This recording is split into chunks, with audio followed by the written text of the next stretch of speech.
Hi, everybody. Let me start by saying the obvious. These aren't normal times.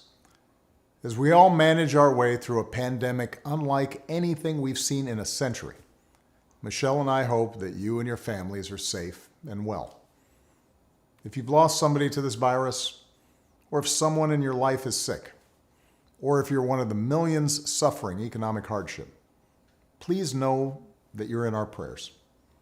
Please know that you're not alone, because now's the time for all of us to help where we can and to be there for each other, as neighbors, as co-workers, and as fellow citizens. In fact, over the past weeks, we've seen plenty of examples of the kind of courage, kindness, and selflessness that we're going to need to get through one of the most difficult times in our history.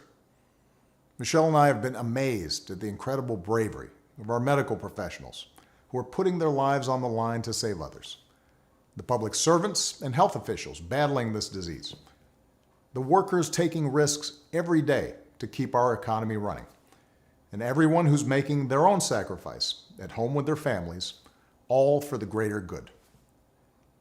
But if there's one thing we've learned as a country from moments of great crisis, it's that the spirit of looking out for one another can't be restricted to our homes or our workplaces or our neighborhoods or our houses of worship. It also has to be reflected in our national government. The kind of leadership that's guided by knowledge and experience, honesty and humility, empathy and grace. That kind of leadership doesn't just belong in our state capitals and mayor's offices. It belongs in the White House. And that's why I'm so proud to endorse Joe Biden for President of the United States. Choosing Joe to be my vice president was one of the best decisions I ever made, and he became a close friend. And I believe Joe has all the qualities we need in a president right now. He's someone whose own life has taught him how to persevere, how to bounce back when you've been knocked down. When Joe talks with parents who've lost their jobs, we hear the son of a man who once knew the pain of having to tell his children that he'd lost his. When Joe talks about opportunity for our kids, we hear the young father who took the train home each night so he could tuck his children into bed. And we hear the influence of Jill, a lifelong teacher. When Joe talks to families who've lost a hero, we hear another parent of an American veteran, a kindred spirit, somebody whose faith has endured the hardest loss there is. That's Joe. Through all his trials, he's never once forgotten the values or the moral fiber that his parents passed on to him and that made him who he is. That's what steels his faith in God, in America, and in all of us. That steel made him an incredible partner when I needed one the most. Joe was there as we rebuilt from the Great Recession and rescued the American auto industry.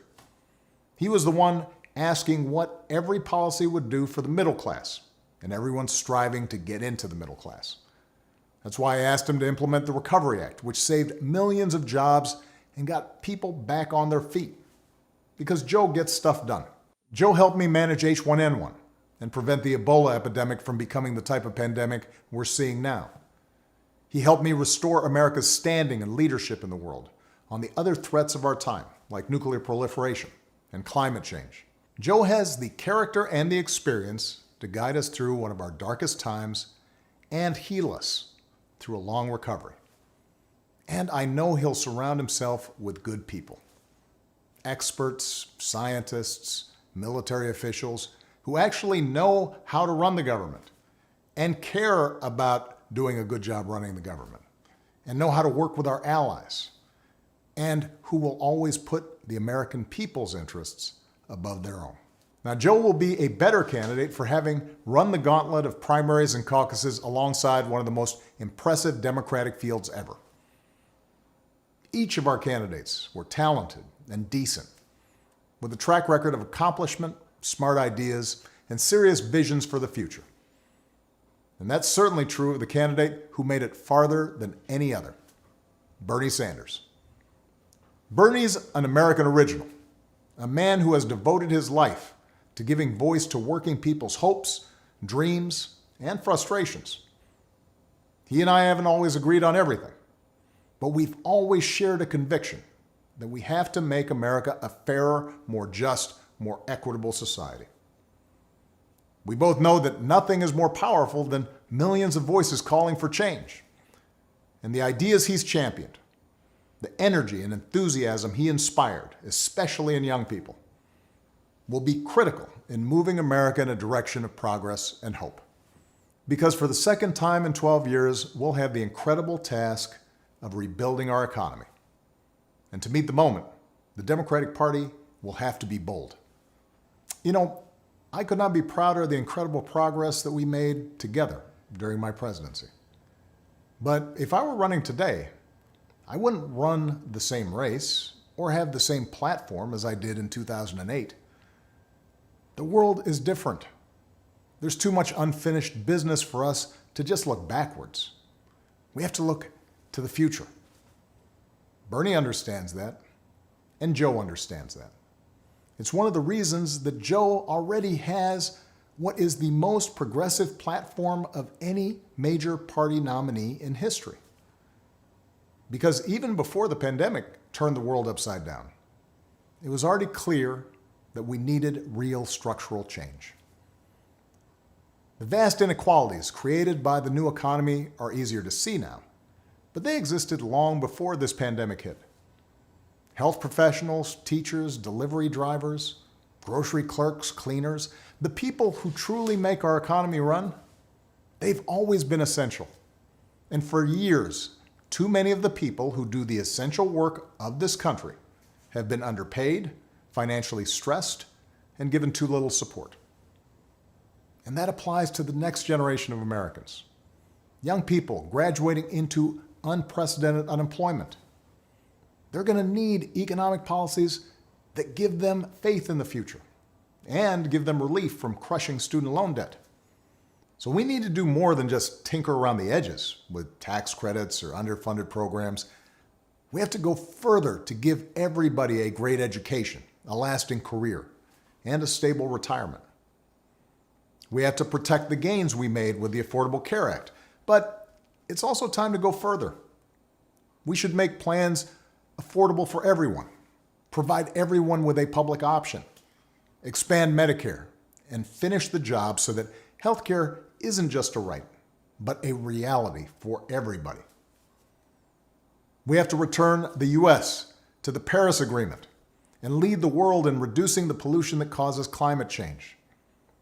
But science tells us we have to go much further, that it's time for us to accelerate progress on bold new green initiatives that make our economy a clean energy innovator, save us money, and secure our children's future. Of course, Democrats may not always agree on every detail of the best way to bring about each and every one of these changes. But we do agree that they're needed. And that only happens if we win this election. Because one thing everybody has learned by now is that the Republicans occupying the White House and running the U.S. Senate are not interested in progress. They're interested in power. They've shown themselves willing to kick millions off their health insurance and eliminate pre-existing condition protections for millions more, even in the middle of this public health crisis, even as they're willing to spend $1 trillion on tax cuts for the wealthy. They've given polluters unlimited power to poison our air and our water and denied the science of climate change, just as they denied the science of pandemics. Repeatedly, they've disregarded American principles of rule of law and voting rights and transparency, basic norms that previous administrations observed regardless of party, principles that are the bedrock of our democracy. So our country's future hangs on this election, and it won't be easy. The other side has a massive war chest. The other side has a propaganda network with little regard for the truth. On the other hand, pandemics have a way of cutting through a lot of noise and spin to remind us of what is real and what is important.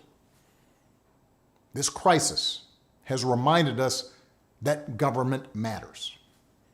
It's reminded us that good government matters, that facts and science matter, that the rule of law matters, that having leaders who are informed and honest and seek to bring people together rather than drive them apart, those kind of leaders matter.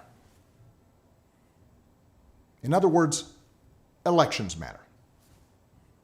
Right now, we need Americans of goodwill to unite in a great awakening against a politics that too often has been characterized by corruption, carelessness, self-dealing, disinformation, ignorance, and just plain meanness.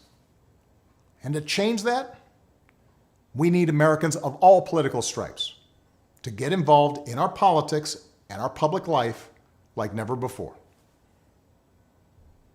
For those of us who believe in building a more just, more generous, more democratic America, where everybody has a fair shot at opportunity, for those of us who believe in a government that cares about the many and not just the few, for those of us who love this country and are willing to do our part to make sure it lives up to its highest ideals, now's the time to fight for what we believe in. So join us. Join Joe. Go to joebiden.com right now. Make a plan for how you are going to get involved. Keep taking care of yourself and your families and each other. Keep believing in the possibilities of a better world, and I will see you on the campaign trail as soon as I can. Thanks.